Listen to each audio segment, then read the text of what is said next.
Perkenalkan, nama saya Melidanda Evangeline Kalangi dengan NIM belakang 091. Perkenalkan, nama saya Sasa Regina Teresa dari kelompok 7 interaksi sosial dengan NIM belakang 053. Nama saya Riki Septa Irawan, saya dari kelompok interaksi sosial NIM 084. Perkenalkan, nama saya Nimade Maureen Marsyanda Darmadi dengan NIM 082. Perkenalkan, nama saya Amalia Kaisani Permatasari, NIM 057.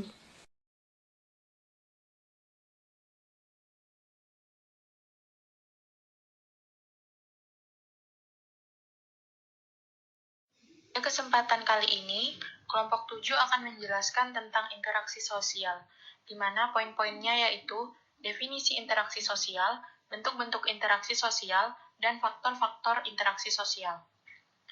Pertama, definisi interaksi sosial. Interaksi sosial merupakan hubungan-hubungan sosial yang dinamis, yang menyangkut hubungan antara orang perorangan, antara kelompok-kelompok manusia, maupun antara orang perorangan dan kelompok manusia.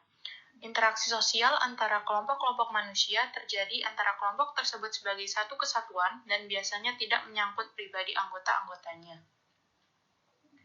Interaksi sosial dapat terjadi bila antara dua individu atau kelompok terdapat kontak sosial dan komunikasi. Apa itu kontak sosial? Kontak sosial merupakan tahap pertama dari terjadinya hubungan sosial, sedangkan komunikasi merupakan penyampaian suatu informasi dan pemberian tafsiran dari reaksi terhadap informasi yang disampaikan. Karp dan Yost menunjukkan beberapa hal yang dapat menjadi sumber informasi bagi dimulainya komunikasi atau interaksi sosial. Sumber informasi tersebut dapat terbagi menjadi dua, yaitu ciri fisik dan penampilan. Ciri fisik adalah segala sesuatu yang dimiliki seorang individu sejak lahir, yang meliputi jenis kelamin, usia, dan ras.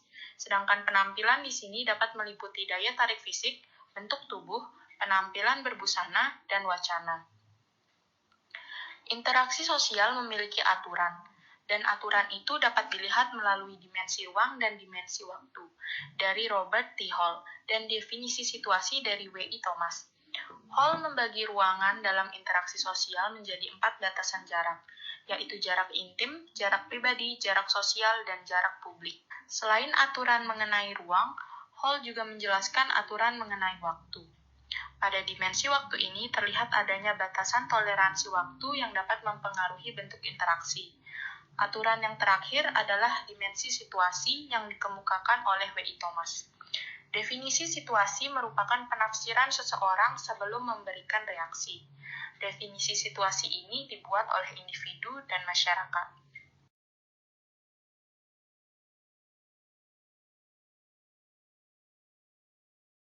Kemudian ada bentuk-bentuk interaksi sosial. Menurut Gilin dan Gilin, ada 2 macam proses sosial yang timbul sebagai akibat adanya interaksi sosial, yaitu proses asosiatif dan proses disosiatif.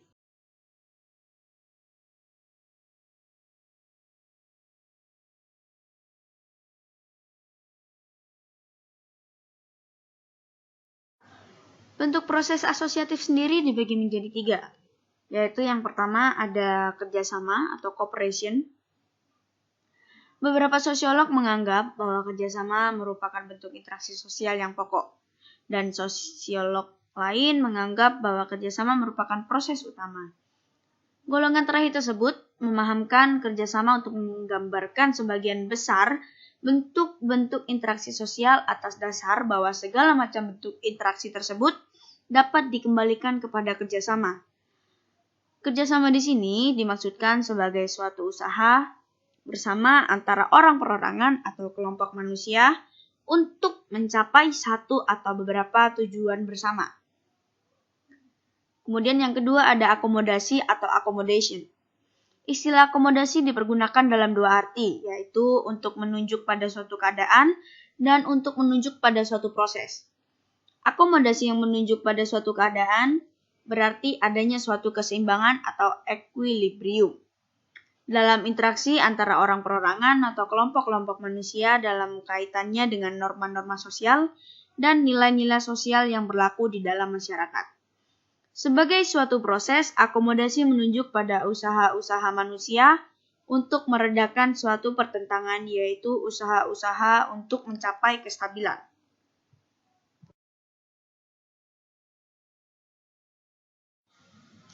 Asimilasi. Asimilasi merupakan proses sosial dalam taraf lanjut. Ia ditandai dengan adanya usaha-usaha mengurangi perbedaan-perbedaan yang terdapat antara orang perorangan atau kelompok-kelompok manusia, dan juga meliputi usaha-usaha untuk mempertinggi kesatuan tindak, sikap, dan proses-proses mental dengan memperhatikan kepentingan-kepentingan dan tujuan-tujuan bersama. Secara singkat, proses asimilasi ditandai dengan perkembangan sikap-sikap yang sama, walau kadangkala bersifat emosional, dengan tujuan untuk mencapai kesatuan atau paling sedikit mencapai integrasi dalam organisasi, pikiran, dan tindakan.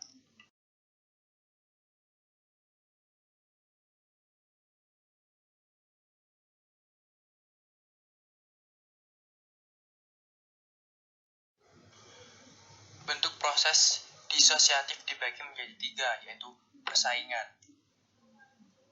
Persaingan adalah suatu proses sosial di mana individu atau kelompok-kelompok manusia yang bersaing mencari keuntungan melalui bidang-bidang kehidupan yang pada suatu masa tertentu menjadi pusat perhatian umum, baik perorangan maupun kelompok manusia, dengan cara menarik perhatian publik atau dengan mempertajam prasangka yang telah ada tanpa mempergunakan ancaman atau kekerasan.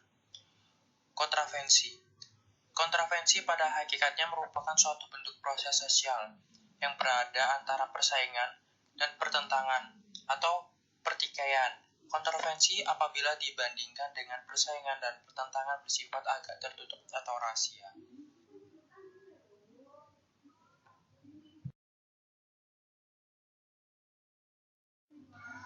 C. Pertentangan atau pertikaian atau konflik. Pertentangan atau pertikaian adalah suatu proses sosial di mana individu atau kelompok berusaha memenuhi tujuannya dengan jalan menentang pihak lawan dengan ancaman atau kekerasan.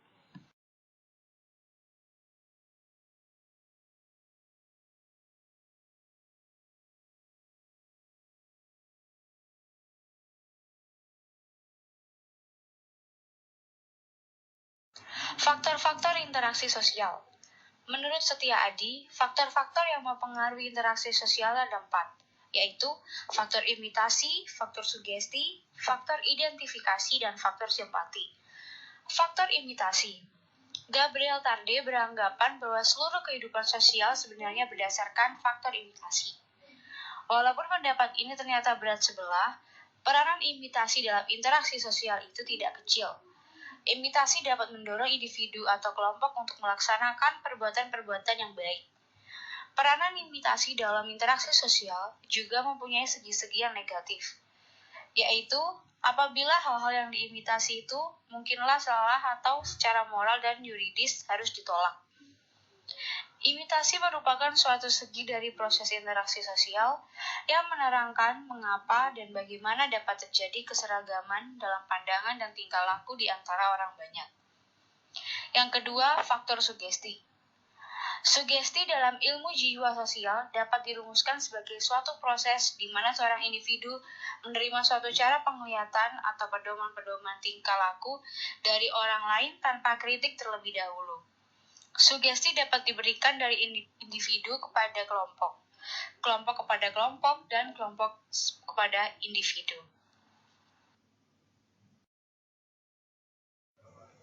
3. Faktor identifikasi. Identifikasi adalah istilah dari simulate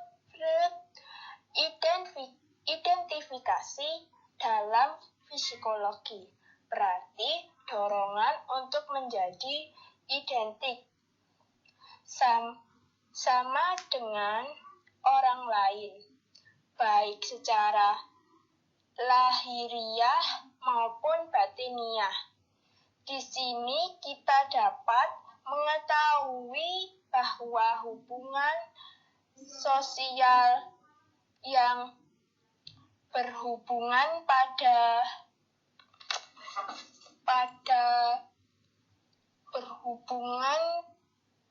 berhubungan sosial yang berlangsung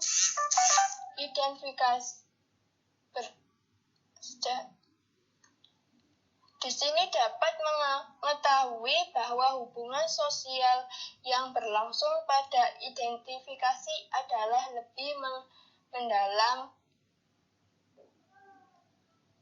kepada hubungan yang berlangsung atas proses imitasi dan sugesti. 4. Faktor simpati dapat dirumuskan sebagai perasaan tertariknya seseorang terhadap orang lain. Simpati timbul tidak atas dasar logis, rasional, tetapi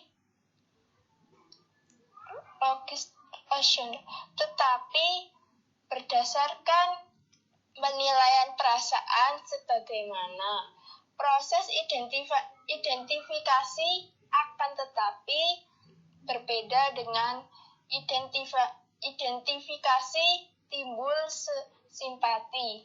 Itu merupakan proses yang sadar bagi manusia yang merasa simpati terhadap orang lain. Perasaan simpati cukup nyata dalam hubungan persahabatan antara dua orang atau lebih. Patut ditambahkan bahwa simpati dapat pula berkembang perlahan-lahan di samping simpati yang timbul dengan tiba-tiba.